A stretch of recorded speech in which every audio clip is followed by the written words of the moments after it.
Vou começar do começo, porque a gente já falou isso, creio que foi lá pelo mês de novembro, foi só o princípio. É, a Bíblia, como que a Bíblia ela é conhecida muitas vezes? A Bíblia ela é conhecida como é, Escritura, Palavra de Deus, rolo ou livro. Tudo isso nós vemos referências na Bíblia. Então, muitas vezes já aconteceu de gente chegar para mim e perguntar assim: qual a diferença entre Escritura e Palavra de Deus? Existe diferença? Não, não existe diferença nenhuma entre uma coisa e outra. Sempre e quando a Bíblia está fazendo referência dessa forma, dizendo a palavra de Deus ou as escrituras, ou no caso, vocês lembram quando Jesus está no templo e eles entregam o rolo, tudo isso está fazendo referência à palavra do Senhor, à Bíblia em si. Não a Bíblia como nós conhecemos hoje, claro que não, mas está sempre fazendo referência à palavra do Senhor. Então, todas as vezes que fizerem isso, a palavra Bíblia, que nós conhecemos hoje, ela vem do grego biblion, que significa rolo ou livro. Então, é esse conjunto de livros que se formam, que forma a Bíblia. Mas nós vamos ver isso, como eu falei, ali quando Jesus estava no templo, que chegam e entregam o rolo para ele, que era a antiga Torá. Escrituras na Bíblia, nós vemos referência lá no livro de Romanos, nós vemos em Mateus, quando eles falam a respeito da palavra de Deus. É, nós entendemos que a palavra do Senhor ela é por inspiração divina. Eu gosto sempre de dar o mesmo exemplo, que é, se a gente pegasse 4 ou 5 pessoas, ainda que elas estivessem na mesma sala e dissessem para elas, olha, vamos inclusive dar um assunto para vocês vão falar, sei lá, a respeito de política, ou escrevam alguma coisa a respeito de carro, sei lá, qualquer assunto, certo? Entregue esse assunto para essas pessoas e dizem para eles escreverem como um parágrafo ou uma folha, uma página. Cada um deles vai escrever e depois você vai pegar todos esses textos, eles não vão se encaixar. Não vão se encaixar por quê? Porque são mentes diferentes escrevendo, pensando e falando de coisas diferentes. Agora você pega a palavra de Deus, a palavra do Senhor ela é inspirada por ele, aí você pega ela, que demorou 1.600 anos, quase 1.600 anos para poder ser escrita, com 50 e poucas pessoas diferentes durante o percurso da história, diferentes culturas, idiomas, ideologias e tudo mais, toda essa diferença, aí você pega a palavra do Senhor e ela se encaixa. Ela não se contradiz, em nenhum momento a palavra do Senhor se contradiz. Então, essa junção, para mim, é a maior prova de que a palavra do Senhor ela é inspirada por Deus. Não tem como.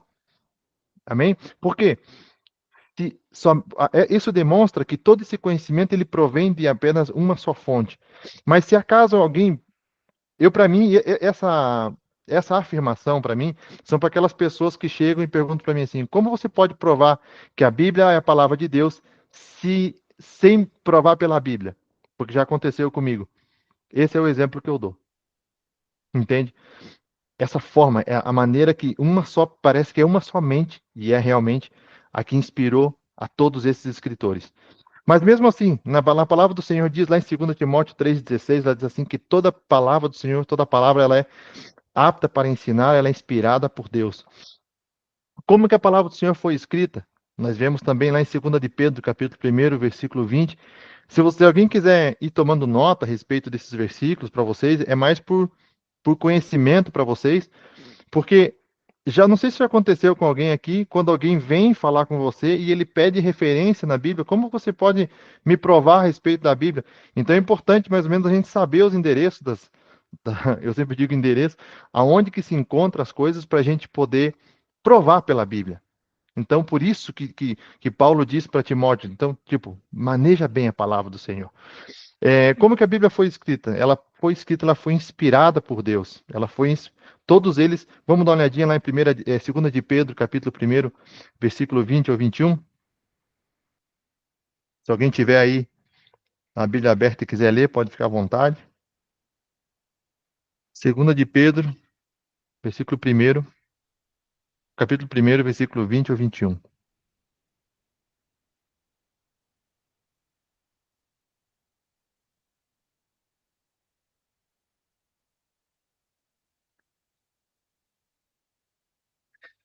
Antes de mais nada, saibam que nenhuma profecia da Escritura é de interpretação particular, pois jamais a profecia teve origem na vontade humana, mas homens falaram da parte de Deus, guiados pelo Espírito Santo. Homens guiados por Deus, movidos por Deus, falaram da parte de Deus. São várias interpretações que tem, mas movidos pelo Espírito Santo. Eles foram inspirados pelo Espírito Santo para poder escrever isso. Os escritores, a palavra diz lá em 1 Coríntios, capítulo 2, versículo 13, ela diz que eles sabiam o que eles estavam escrevendo. Eles dizem ali que eles, em parte, eles estavam escrevendo, mas eles falavam das coisas espirituais para os espirituais. Então, não é como aquela situação de, por exemplo, aquelas pessoas que médium, né? Onde eles são possessos por alguém, estão lá escrevendo as coisas assim, eles não é que a mente deles estava possuída, não, eles estavam sendo inspirados pelo Espírito Santo. Em todo momento eles sabiam o que estavam escrevendo aquilo dentro do conhecimento também que eles tinham. A Bíblia, a palavra do Senhor, ela deve de ser a nossa única regra de fé e de prática. Não pode existir outra coisa.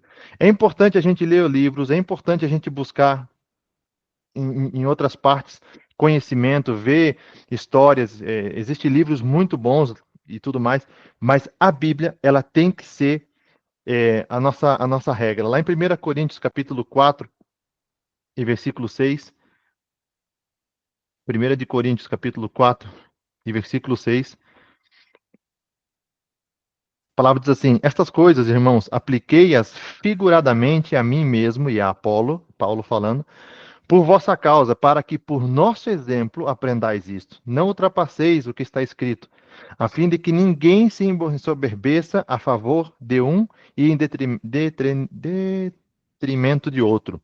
Ou seja, por vossa causa, eu fiz isso, eu segui, eu mostrei isso como exemplo, mas não ultrapasseis, não vão além. Nós temos que cuidar até mesmo com os exageros. A palavra do Senhor fala a respeito disso. Ela diz que tudo aquilo que é feito em demasia não é bom. Ela diz assim: não sejam demasiado santos, não sejam demasiado justos. Isso me chama bastante atenção, entende? Então tudo tem que haver um equilíbrio. Mas ela diz: a palavra do Senhor ela tem que ser a nossa regra de fé. Ela tem que ser o que nos guia, é aquilo que vai nos mostrar. Nós vamos ver daqui a pouquinho, em Atos capítulo 17, versículo 11, a palavra diz assim que tudo tem que passar pelo crivo das Escrituras. Nós temos que ter esse cuidado de sempre estar vendo se as coisas que estão acontecendo, se as coisas que são faladas, sobretudo aquilo que é ensinado, entende? O que eu estou ensinando lá na frente, ou ensinando para vocês aqui, ou de repente alguém que chega na igreja e vai ensinar, nós temos que passar todas as coisas pela Escritura. Outro dia o Renato botou um versículo para nós, onde é que está lá? Em 1 Tessalonicenses? Não, Renato? Qual que é? Aquele que nós devemos desafinar todas as coisas?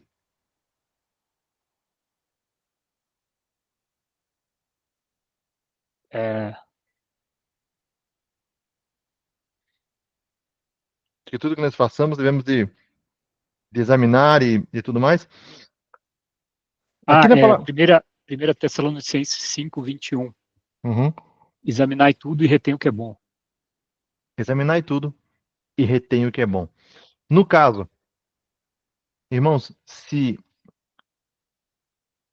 eu temo muito a palavra do Senhor, mas se em algum momento eu começo a ensinar algo que não é, os irmãos têm que ser aptos, eles têm que levar, conhecer a palavra do Senhor, a ponto de que, se acaso a gente começa a ensinar uma heresia, se a gente começa a pegar um rumo contrário, os irmãos sejam aptos para isso, para ver e identificar todas essas coisas. Entende? Por quê? Para que nós não sejamos enganados. Essa tem sido a minha prioridade, desde que o Senhor me colocou na frente da igreja, é isso, que todos venham a ter um conhecimento profundo da palavra, para que não sejam enganados.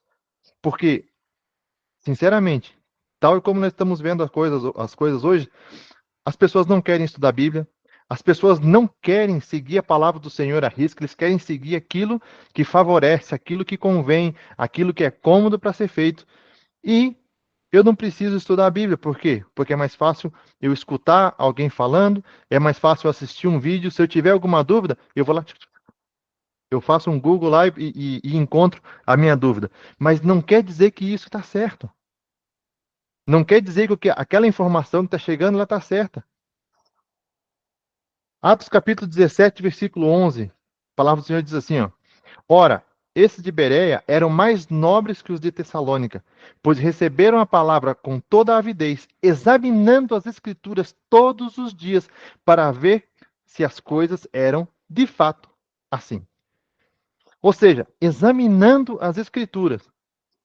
Quando eu leio essa passagem, parece que eu vejo os irmãos daquela época, sabe, quase como se fosse um manual. Pera, está acontecendo, vamos lá dar uma olhada, ver o que a palavra do Senhor diz, para ver se isso está de acordo. Nós devemos de fazer isso.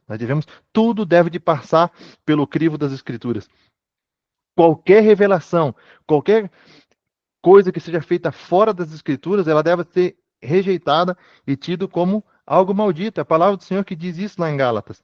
Qualquer coisa que vem fora das Escrituras. Gente, é só você parar um pouco e começar a admirar as igrejas. E eu não estou falando só de igrejas no Brasil. Você olha as igrejas em geral. Tem tanta heresia, tem tanta coisa acontecendo, mas só que tem tanta coisa sendo ensinada que não está nas Escrituras, que eu digo, Senhor, que loucura é essa? Mas tem cada coisa assim que exaltação de pessoas, é, umas palavras que são lançadas em cima que não tem base bíblica para aquilo, e multidões de pessoas crendo naquilo. Eu digo, Senhor, estão sendo guiadas como cegos, mas a palavra do Senhor está aqui. Todos nós podemos estudar, todos nós devemos estudar a palavra do Senhor. Então, é necessário. Tudo aquilo que é feito, devemos de passar pelas Escrituras. Outro dia eu dava um exemplo. A gente é, tem determinadas igrejas que parece que o negócio deles é simplesmente mover, é soltar a profecia. Parece que muitas pessoas acham que isso é a manifestação de Deus. E muitas vezes é. É importante isso, a manifestação do poder de Deus. Mas só que também é importante que a palavra do Senhor diz que nós devemos de examinar a profecia e não o profeta. Não devemos de julgar o profeta, mas nós devemos de examinar a profecia. Aquela profecia que foi dada para mim, ela é bíblica? Ela se encaixa com os parâmetros bíblicos? Ok. Se encaixa nos parâmetros bíblicos, já estamos num bom caminho. Agora tem mais uma coisa. Essa profecia ela tem que se cumprir. Não estou falando que ela tem um prazo de validade. Ah, eu vou ter que esperar então um período de 30 dias para poder ver se essa pessoa. Não é isso. Mas só que se aquela palavra ela foi falada, essa palavra tem que se confirmar dentro da palavra do Senhor. E além disso, essa palavra ela tem que se cumprir, cedo ou tarde. Na minha família, teve profecias que demoraram quase 20 anos para se cumprir. Foi uma palavra que foi dada para minha mãe lá no interior do Mato Grosso. O Senhor falou e demorou quase 20 anos para se cumprir. Mas se cumpriu. Agora, quando você está culto traz culto, profecia traz profecia, profetada traz profetada, que isso, e bênção, e... Gente, vamos, vamos deixar de, como diz o ditado, deixar de ser meninos, né? Então, outra coisa, vocês lembram que domingo eu falei, gente, tá agora na boca de todo mundo, esse negócio que a Bíblia tem que ser reescrita para os nossos tempos atuais, porque ela está muito antiquada, não está adaptada aos tempos atuais. É incrível isso. É inacreditável isso, para ser sincero. A palavra do Senhor ela não pode ser mudada. Vamos ver o que ela diz lá, porque essa parte é importante. Lá em Apocalipse, capítulo 22 e versículo 18.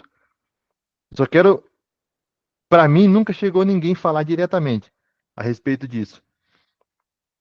Mas Apocalipse, capítulo 22 e versículo 18.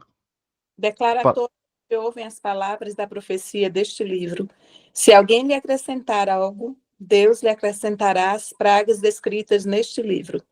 Se alguém tirar alguma palavra deste livro de profecia, Deus tirará dele a sua parte na árvore da vida e na cidade santa, que são descritas neste livro.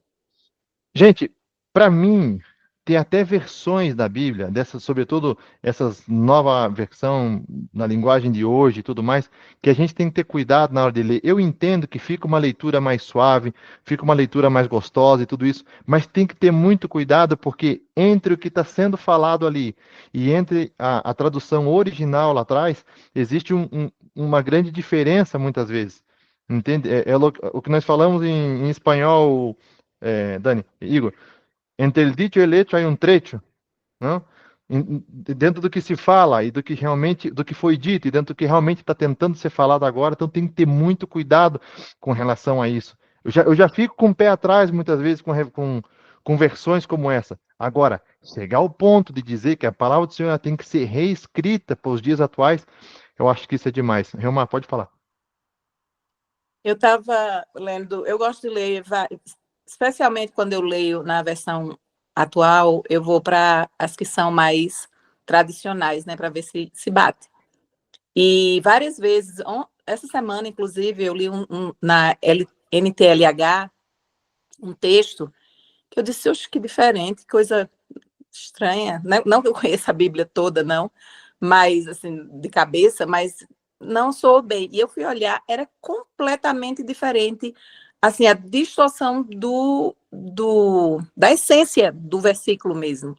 E tem outras partes, por exemplo, a NVI, a minha que eu uso de papel, que eu tenho aqui é a NVI, e a Almeida atualizada e corrigida fiel.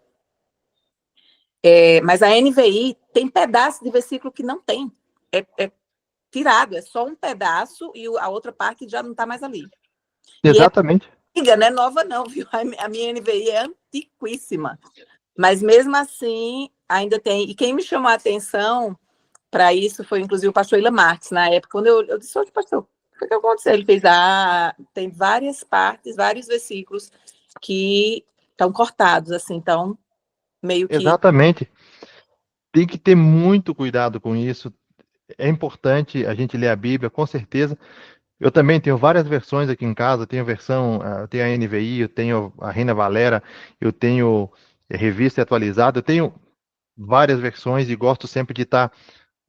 E hoje nós temos ainda mais facilidade com a internet, que a gente pode estar comparando tudo isso.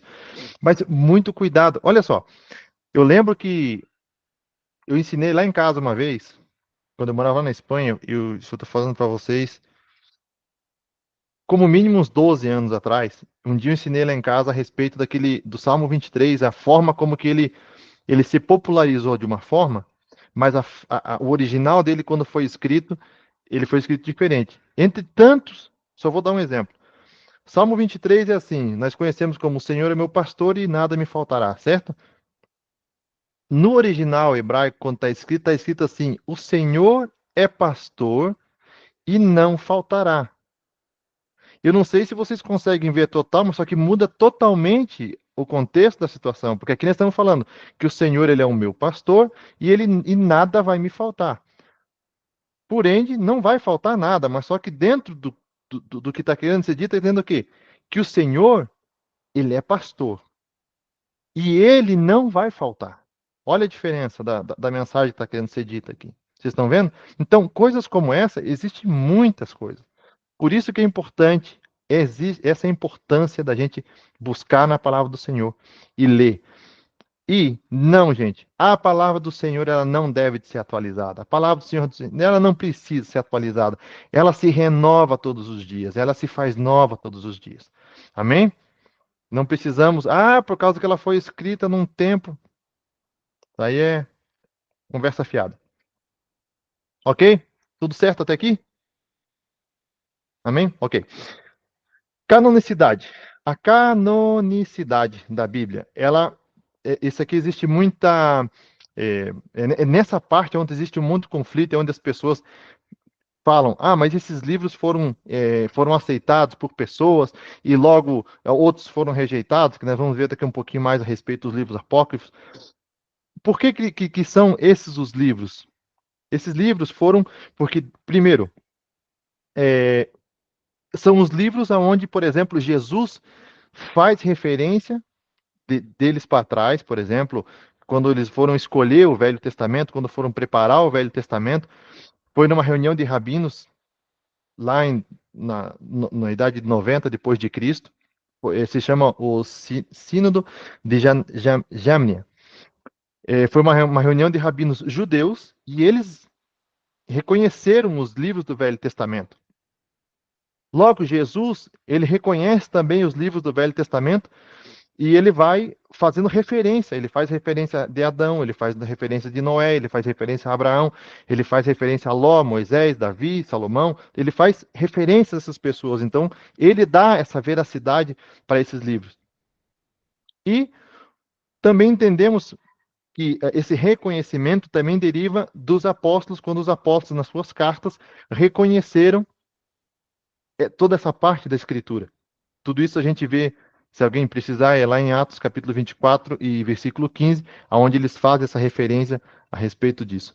Já a formação do Novo Testamento, que é onde existe mais conflito ainda, desse reconhecimento, os apóstolos reivindicaram a autoridade pelos seus escritos.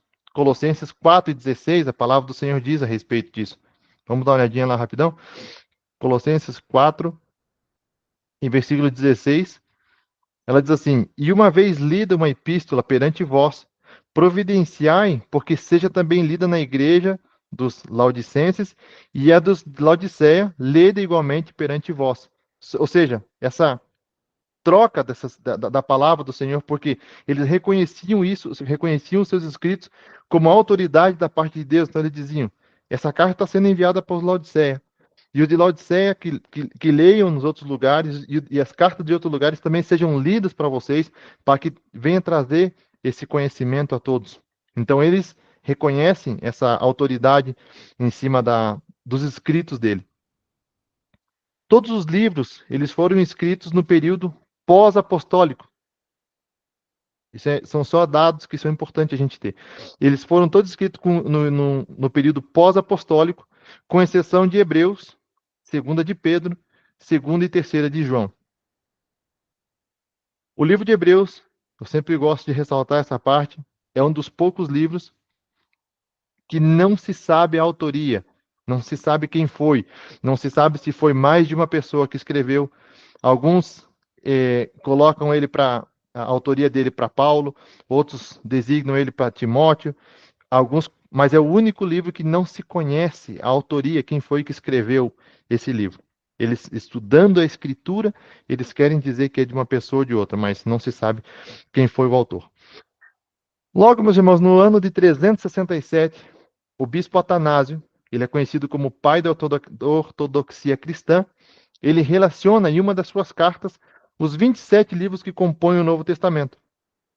E logo, em 393 depois de Cristo, no Concílio de Hipona e de Cártigo, foi aonde eles ratificaram e reconheceram como canônicos, ou seja, eles entravam dentro do cânon dos livros que eles entendiam que cumpria todos os requisitos, os parâmetros para poder entrar dentro do Novo Testamento.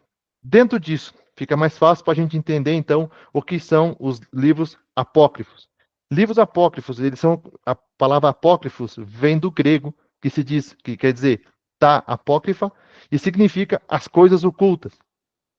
Passou a ser usado em relação aos livros não canônicos. Essa referência de apócrifos.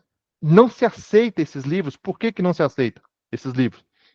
Não se aceita porque eles nunca compuseram, nunca fizeram parte, em nenhum momento eles foram considerados em fazer parte do cânon, dos canônicos, do Velho Testamento, e só foram inseridos, eles só foram colocados. Se alguém perguntar por que então foi colocado e a Igreja Católica, por exemplo, usa, eles estão lá para poder justificar algumas práticas da Igreja que não possui embasamento eucarístico.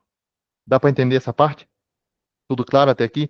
Então, existe essa diferença entre que a gente fala a Bíblia da Igreja Católica e a Bíblia dos protestantes, e esses livros somente estão lá para poder colocar, justificar aquilo. Esses livros eles não foram reconhecidos definitivamente até no ano de 1500 e alguma coisa. Então, para vocês verem, é algo recente, relativamente recente, certo? Alguém saberia me falar o nome de pelo menos um deles? Macabeu? Macabeu. Primeira e segunda Macabeu. Tobias, Tobias. Alguns capítulos do livro de Daniel também, os últimos capítulos que é Daniel. 13 e 14 de Daniel. Uhum. sabedoria, Sabedoria. Tem um que é parecido com o que nós já temos. Eclesiástico, né? Alguma coisa assim. Eclesiástico é um livro Eclesiástico. apócrifo. Eclesiastes é o bom. É o que eu sempre brinco, tem o bom e o marvado, né? Então, o bom é o Eclesiastes. Temos também o livro de Judite, Baruch. Baruch. Eu Então, lembro do Tobias, Baruch. Judite, Eclesiástico. Sabedoria, Baruch. 13 e 14 de Daniel e 1ª e 2ª de Macabeus. Esses são os livros apócrifos. Logo, dentro desse contexto, também eles variam, alguns salmos variam os números, sobretudo, até se eu não estou enganado, até o 35 ou 36. Aí, a partir dali, começa a mudar um pouco, porque na igreja, com relação ao livro da Igreja Católica, muda. Eles vão um para frente. Até um determinado ponto vai igual, depois eles mudam. Ok. Claro essa parte? Canônicos, apócrifos, o que é escritura e tudo mais, certo? Dentro disso, agora nós partimos porque é a estrutura da Bíblia. Gente, isso aqui, que nem eu digo, é feijão com arroz.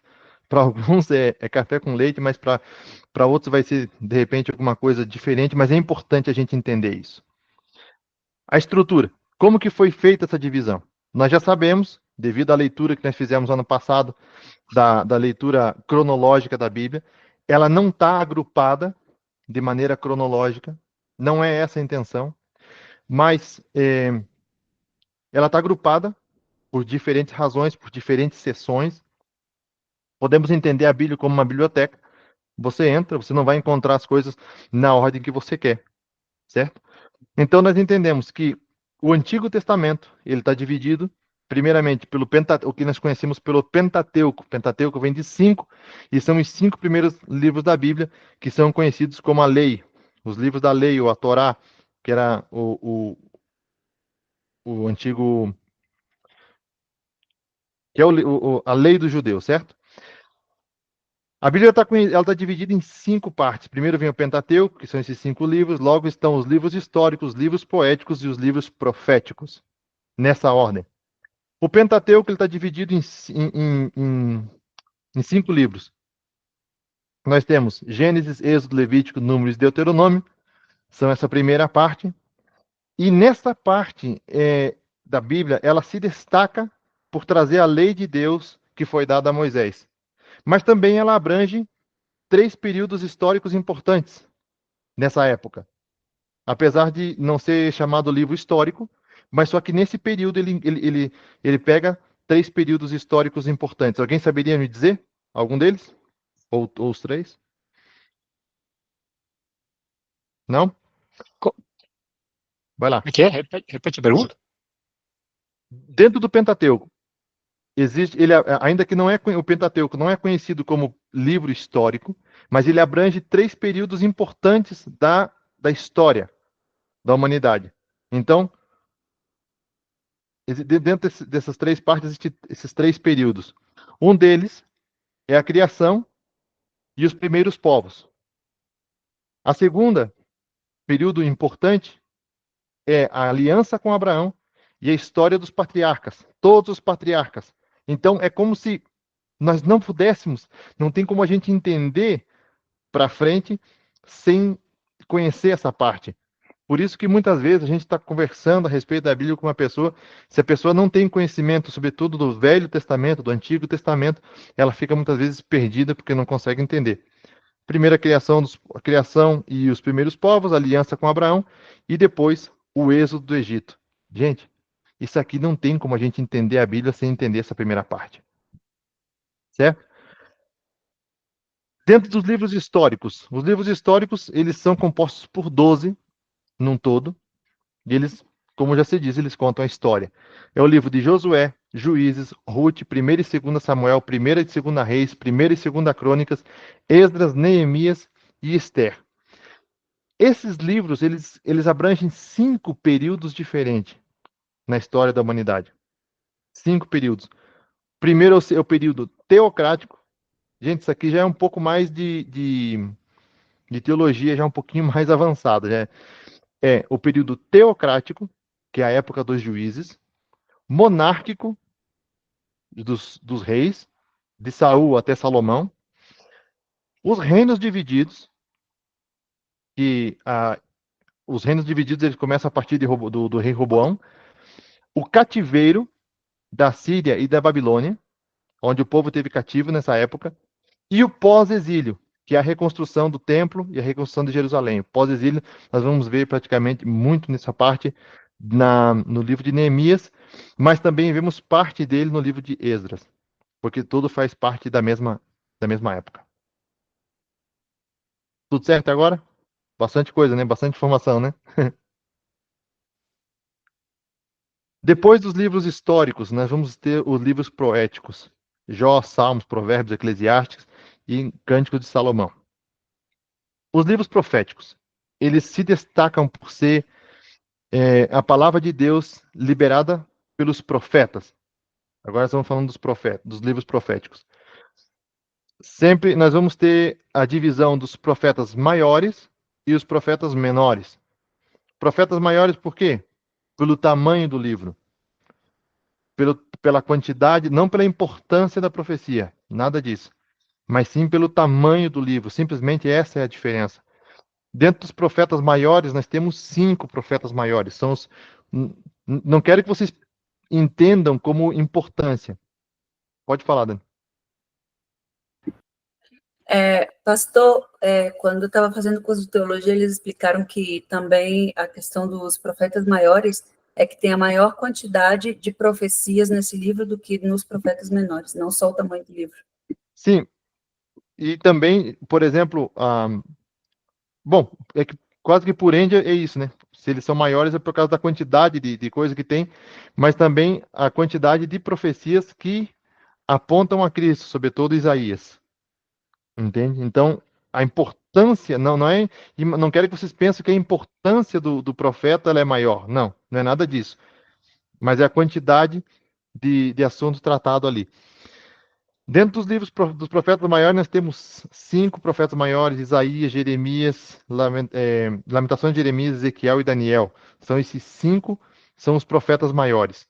E dentro dos profetas menores, são 12 em total. Oséias, Joel, Amós, Obadias, Jonas, Miqueias, Naum, Abacuque, Sofonias, Ageu, Zacarias e Malaquias. Mas em nenhum momento, não é por causa que são livros menores ou com menor quantidade de profecias que eles são menos importantes. Muito pelo contrário, todas elas são importantíssimas e todas elas são a palavra de Deus. Amém? Amém. Ok. Essa parte nós podemos saltar ela, que são só conhecimento. E nós entramos na divisão do Novo Testamento. Um pouco mais conhecido para todos, é a leitura que a maioria das pessoas fazem, leem o Novo Testamento. Antigo Testamento, pessoas não gostam, porque é uma leitura muitas vezes cansativa, muita genealogia, nasceu fulano, Beltrano, filho de fulano, filho de Beltrano, eu sei que é uma leitura cansativa. Os evangelhos, eles são conhecidos pelos 4, Mateus, Marcos, Lucas e João. A história da igreja, nós vamos ver ela no livro de Atos. As epístolas, desde Romanos até Judas, e o livro das profecias, que é o livro de Apocalipse. Alguém sabe me falar como são conhecidos os 3 primeiros livros dos evangelhos? Eles são conhecidos, ele tem uma palavra para eles. Mateus, Marcos e Lucas. Biografia? Sinóticos, né? Sinópticos. Eles são conhecidos por sinópticos por causa da similitude que eles têm entre os 3. Os 3 contam na grande maioria as mesmas histórias, mas todos e cada um deles visto desde uma perspectiva diferente. Eu sempre gosto de dar o exemplo de, por exemplo, é como se tivessem 3 pessoas vendo de ângulos diferentes e contando a história, relatando aquilo que eles estão vendo desde aquela perspectiva, além do conhecimento cultural que eles tinham, além do estudo que cada um tinha na época. É interessante que cada um fala dentro da sua linguagem, entende? Do que eles, dentro da sua profissão, dentro do seu conhecimento e tudo mais. O grande exemplo é o único discípulo, o apóstolo, a falar e fazer referência a respeito de que Jesus suou gotas de sangue foi Lucas, porque era médico. Então, ele via dentro daquele conhecimento dele. Você pode pegar os outros todos os evangelhos, você pode pegar Marcos e pode pegar Mateus e Marcos. Você não vê eles narrando isso naquele momento, mas Lucas viu, porque ele era médico. É interessante, né? Ok. História da igreja. Ela é composta por um único livro, o livro de Atos. Ela conta a formação, a perseguição da igreja, a organização dela logo depois, porque até a perseguição ela foi necessária. Se não fosse pela perseguição, os apóstolos estavam todos centralizados num só lugar, tentando pregar a palavra ali. Quando vem a perseguição, é onde o evangelho se espalha.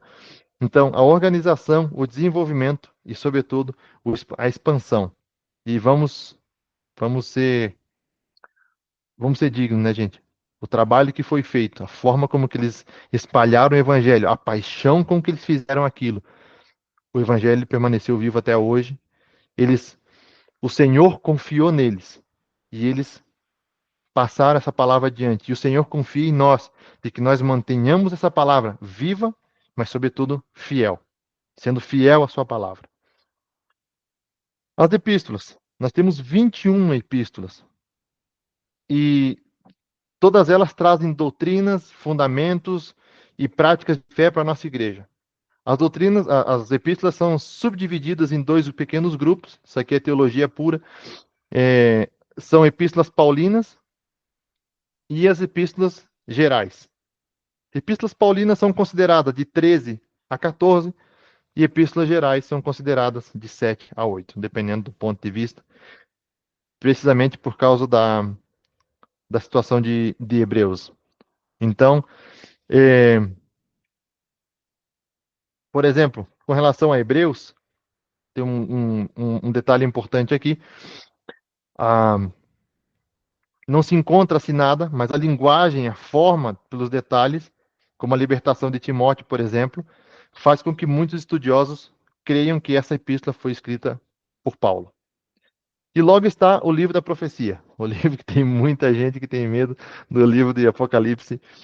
Ele foi escrito pelo próprio apóstolo João no seu exílio. Essa revelação ele recebeu na ilha de Patmos. E a visão se divide em três partes. Três partes. As coisas que viste, as coisas que são e as coisas que hão de acontecer. As coisas que viste são detalhes de visão. As coisas que são daqueles dias e as coisas que hão de acontecer são eventos futuros. Amém? Embora o livro de Apocalipse ele tenha muitas alegorias, não é um livro simplesmente simbólico. As coisas que estão naquele livro elas vão acontecer. Ainda que ela use muita simbologia, muita alegoria, é um livro super difícil de você entender se você não estuda Daniel junto. É complicadíssimo de você entender o livro de Apocalipse.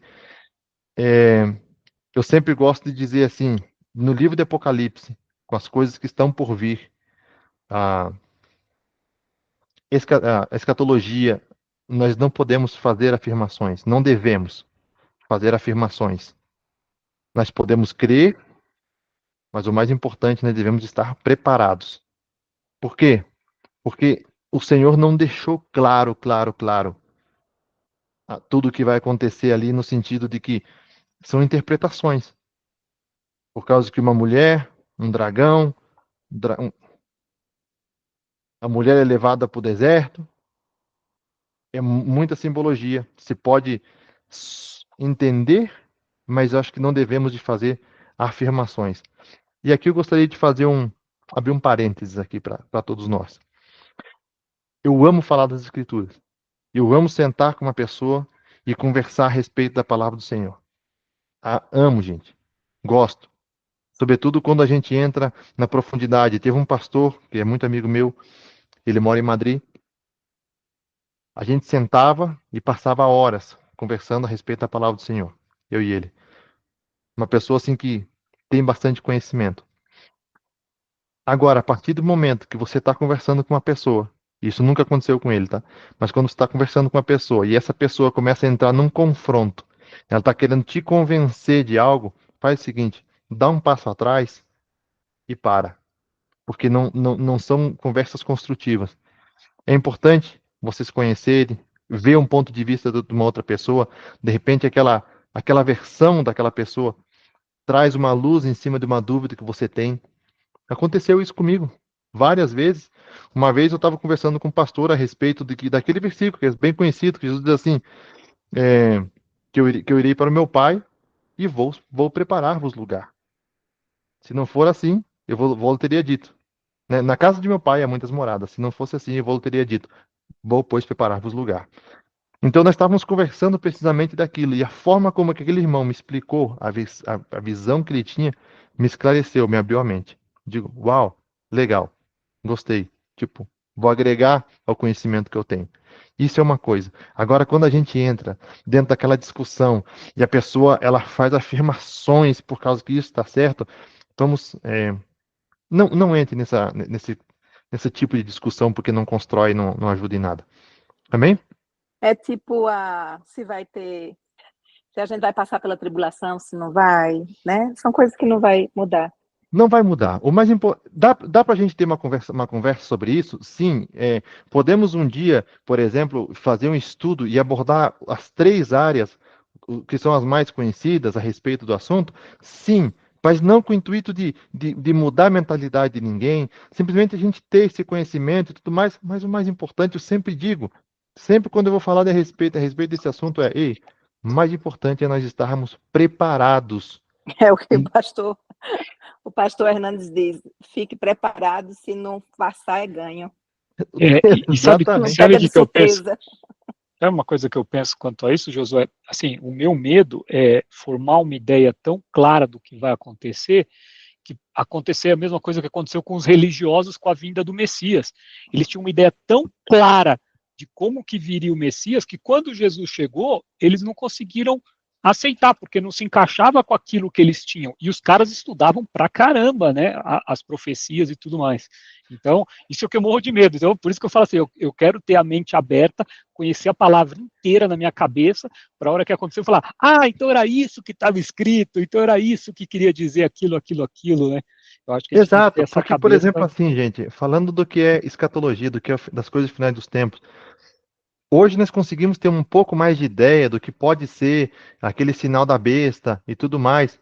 Mas e se não é nada daquilo que nós pensamos e que foi vindo É, ensinado ao largo dos tempos, e se chega no momento, é outra coisa totalmente diferente, e é se nós verdade, estamos tão focados naquilo, nós próprios podemos cair no engano.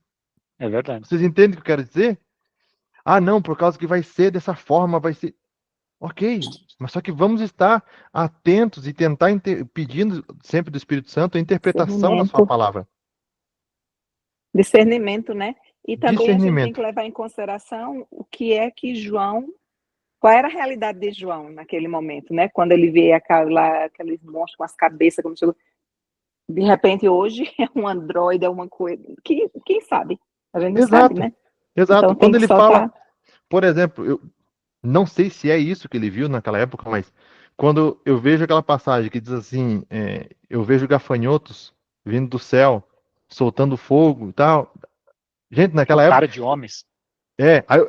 Na época eu já pensava assim, uns gafanhotos bem grandão, com cara de onça, né? Cuspindo fogo como um dragão. À medida que eu fui crescendo, e sobretudo quando eu estive no quartel, que eu vi agora que eu vi que eu estava muito baixo, estava assim. À, à medida que eu fui crescendo, que eu tive no quartel e tudo mais, quando eu vi aqueles helicópteros, os. é, esqueci o nome dele agora, que são. Gente, é igual um gafanhoto. É igual um gafanhoto gigante lá. Jackson? Isso, esse mesmo. Aí, agora eu falei com o cara que entende o negócio. Si quieren ver en persona, pueden venir a visitar mi trabajo. Ó, eu mandei a mão aqui. Eu também. Então, tipo assim, você vê aquilo, ele vai estar narrando dentro das palavras do conhecimento que ele tinha naquela época. É igual que diz na palavra do Senhor: em parte conhecemos e em parte profetizamos. Entenderam? O que eu É, acho impressionante nessa passagem aí também, que fala que tinha rosto como se fosse de humanos. Então parece que ele estava vendo os pilotinhos lá dentro do helicóptero, né? exato, exato. Entende? É curioso. Então, gente, são 8h23, não pensei que a gente ia se alargar tanto. Ainda, nós vamos continuar falando a respeito disso na próxima semana. Não sei se alguém tem alguma dúvida, alguma coisa a mais que queira estar aportando para a nossa classe, para o nosso estudo, mas eu acho que deu para a gente entender bastante bem essa parte. A parte e a Dani e a Renata levantaram a mão? Uhum.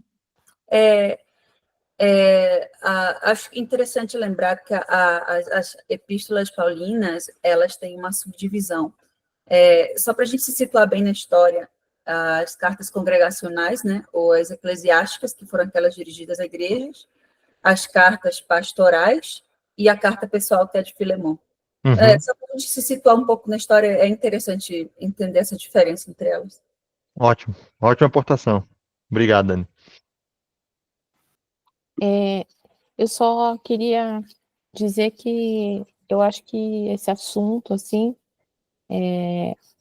a gente deve estudar mais, assim, né? Eu, pelo menos, estou sentindo a necessidade para, por exemplo, né, que foi passado todo esse panorama de relembrar, né, dos profetas, dos os livros poéticos, os livros proféticos, enfim.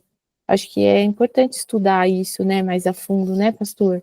Não sei Ótimo, se a gente vai estudar, se não, não ótimo. sei. É bom, Pelo menos, eu sinto essa necessidade, sabe? Porque eu acho que é bastante assunto, né, assim. é bastante assunto esse daqui, gente. Se eu for falar com vocês, é como se nós tivéssemos somente feito um risco no papel, um risco, literalmente, porque matérias como essa, do que eu fiz hoje, assim, em o quê? 1 hora, mais ou menos, é, num estudo básico de teologia, eles são pelo menos 6 semanas num estudo básico de teologia. No básico. Agora, se tu vai fazer já uma faculdade de teologia, isso aqui são pelo menos um semestre só falando a respeito disso, a respeito de. Aí se estuda tudo em profundidade. Entende? Então, eu só quis hoje dar uma pincelada assim para a gente dar aquela refrescada na mente a respeito disso, da gente estar sabendo, relembrando tudo mais. De certa forma, eu falo para vocês, eu fiz tipo assim super rápido pensando, não quero que eles fiquem cansados, porque digo, não sei até onde cada um vê a necessidade da gente estar repassando isso, entende? Mas eu creio que é importante. Não sei se é necessário, mas creio que é importante. Pode falar, Igor ou Renata, não sei. Sí, solo para testemunhar con Juan que llegó a igreja, ele perguntou, é uma coisa que como Pachi diz, que nós devemos estar preparados lo más posible, porque como sudamericanos, como hispanos, latinos, a maioria de gente viene do catolicismo.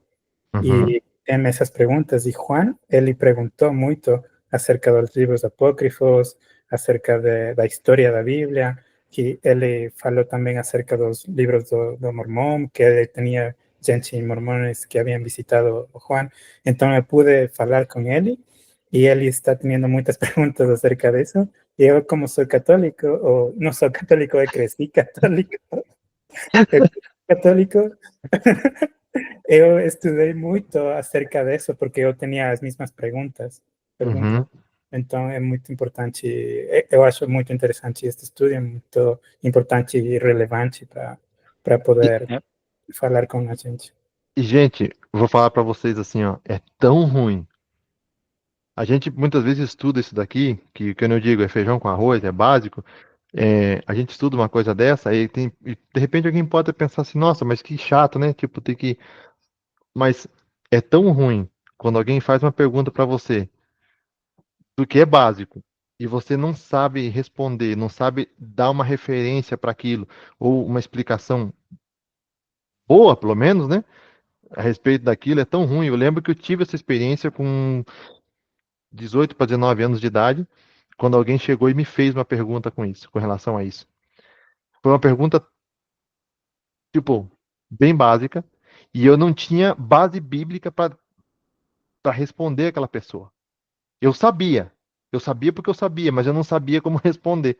Não sabia dar as referências. Isso é tão ruim, porque a pessoa fica com vontade de saber e você com vontade de ensinar.